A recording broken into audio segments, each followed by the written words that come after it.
What is up, YouTube? Welcome back to the channel, guys. We have another crazy weekend of summons. Let's dive in to see what this weekend brings us to spend our hard-earned summons, diamonds, and potentially money if you're one of those spenders. Let's dive right in.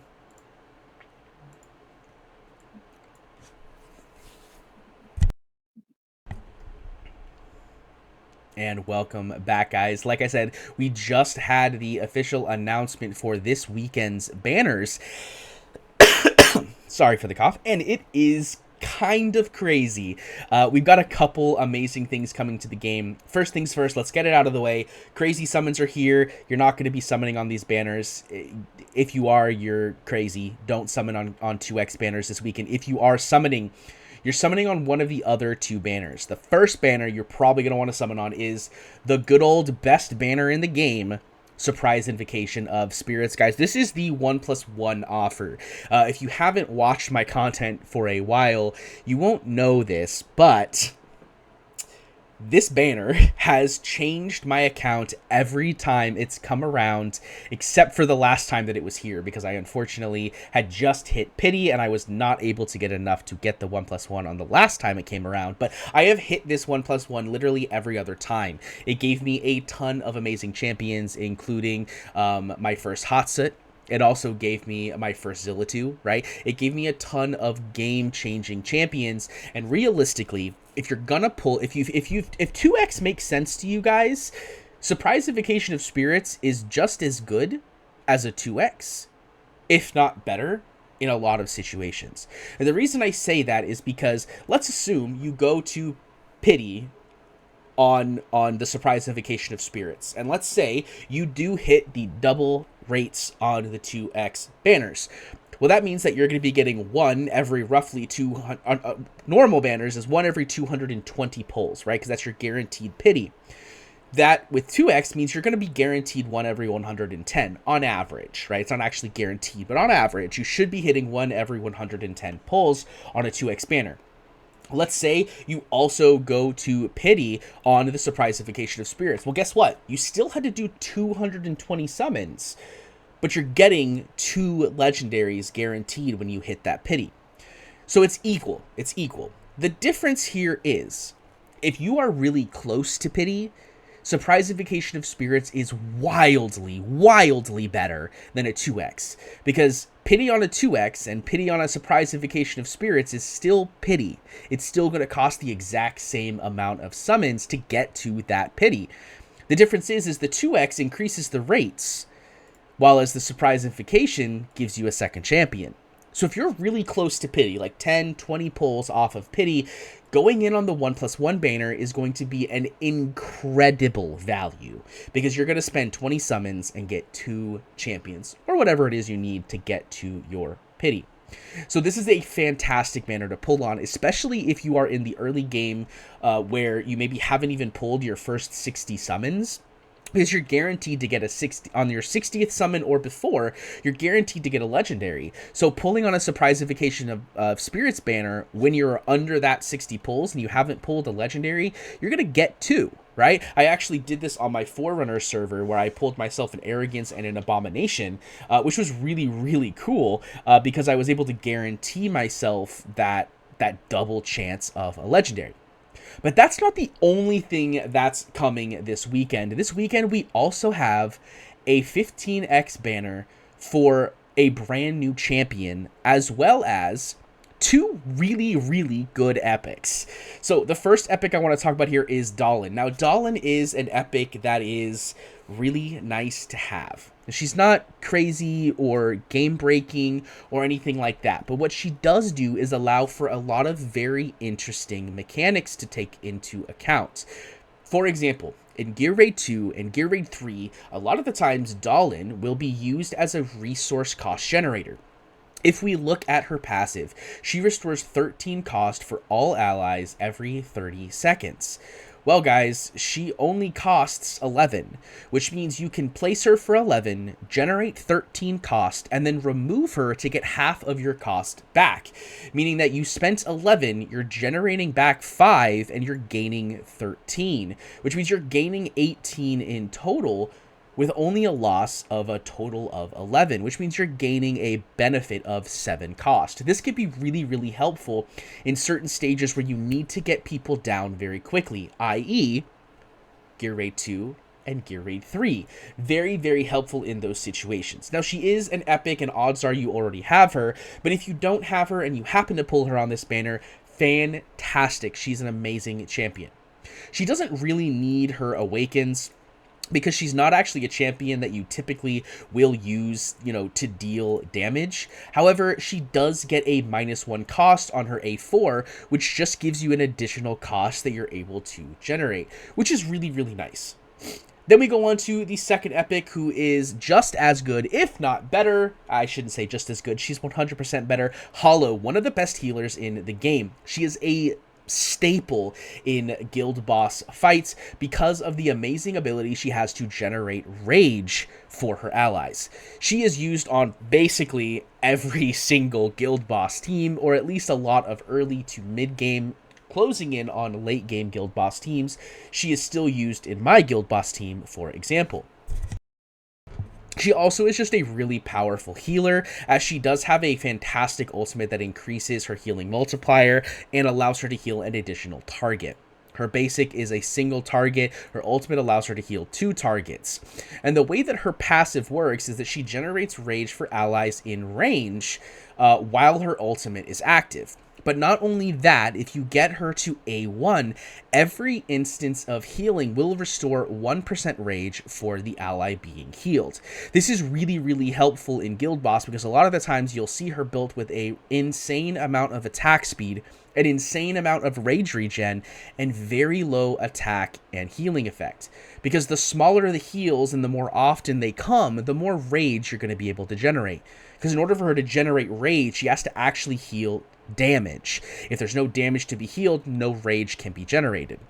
So getting her to at least A1 is very, very powerful. Getting her to A3 is helpful because it allows her to ultimate more often. Very, very helpful because it gets you that first ultimate off, which gets all your other ultimates off more often, which is very, very good because she's a rage generator. Then we have her A5, which is each cast of Light of Bliss increases the efficiency of accumulating rage by 15% until the battle ends, up to 5 stacks. I don't think I need to explain this any further. Hollow is one of those epics you want to get to A5 because she is just that good. She's going to help you in a ton of content. I use her all over the place. She is phenomenal. But that's not it, guys. Let's talk about this brand new legendary, good old Magmus. Now, Magmus has been someone in the game for a while now, someone that's been talked about for a long time from the Forerunner server, and we are finally getting access to him on the global servers. Magmus is a very interesting looking champion. I love his design, a big fiery mess with a giant great sword. Super, super cool. Let's dive into everything you need to know about Magmus. Magmus's talent is gain magma burst every 7 seconds, stacking up to 3 times, which is an ability that consumes a single stack to deal 125% additional AoE damage to the target and up to 3 enemies around the target with the next basic attack or retribution. We'll get into more of how magma burst is helpful a little later on. His basic just deals damage to a single target, perfectly normal. His first passive is called Retribution. When receiving damage, there's a 25% chance to trigger a counterattack, dealing damage and inflicting physical vulnerability on one enemy in range. This effect can be triggered 1 time every 8 seconds. Now, this does go down to 5 seconds and a 35% chance to trigger, which is very, very powerful. Also, keep in mind that Magma Burst, when triggered with Retribution, makes it an AoE, which means you're getting an AoE physical damage vulnerability, which is pretty nice. Then we have his second passive here, which is Hellborn. When HP is higher than 80%, increase all damage reductions by 15%, and when HP is below 80%, increase damage by 15%. This is really interesting because normally it would be the other way around, right? You'd think that it would be the other way around, where the higher you are, the more damage you deal, the lower you are, the more damage reduction you have, because ideally you want to be able to stay alive. By having additional damage reduction at a lower level, it's going to be just that much better. However, that's how the passive is, and it's pretty good overall from what I understand from the Forerunner servers. Then we have the ultimate, Lava Flow. It is a 900 cost, going down to 800, with 400 rage regen to start. It lasts for 12 seconds, and it turns the ground around the hero into flowing lava that deals 60%, up to 70% damage to enemies on it per second. During the effect, increases block by 2 and max HP by 80%, up to 100%. This is really, really, really good because it allows you to be a tank while you're a fighter. I mean, that's the easiest way to explain it. It gives Magmus 100% additional HP while also increasing his block to 4. This is really, really cool, especially if you put something like Lunacy Visor on him, because then he has a base block of 3 and he goes up to 5, which is a very high amount of block coming from Magmus. Then let's talk about his awakenings. His A1 inflicts defense reduction on enemies in range when Lava Flow is in effect. This is really cool because not only do we have vulnerability, but now we have defense reduction, which are 2 different things. Remember that in this game, you need to break the wall of defense with a higher attack. The more you lower that defense, the less attack you need to deal damage. Then by increasing the physical damage, once you've dealt the damage over that defense, the physical damage vulnerability will apply to more damage being applied to the target. So it stacks, which is really, really powerful. For one champion to have that on an A1, which could be in AoE situations, very, very good. A2's flat attack, that's normal. A3, when Retribution is triggered, you gain a stack of Magma Burst. Well, what does this mean? Gain Magma Burst every 7 seconds, stacking up to 3 times, and it procs on Retribution. So now whenever you proc Retribution and you have Magma Burst, you're going to gain a Magma Burst back after using your Magma Burst, which basically makes it a free Magma Burst, right? I mean, that's the easiest way to put it, which is really, really interesting. Then we have A4, which increases penetration by 8%, and A5, Retribution becomes available instantly and has 0 cooldown when Lava Flow is activated. So when his ultimate is alive, he is just a counter-attacking god. He does a ton of damage, which is crazy good. And yeah. Ultimately, guys, Magmus is a great champion. I think he has a lot of viability in a lot of different game modes.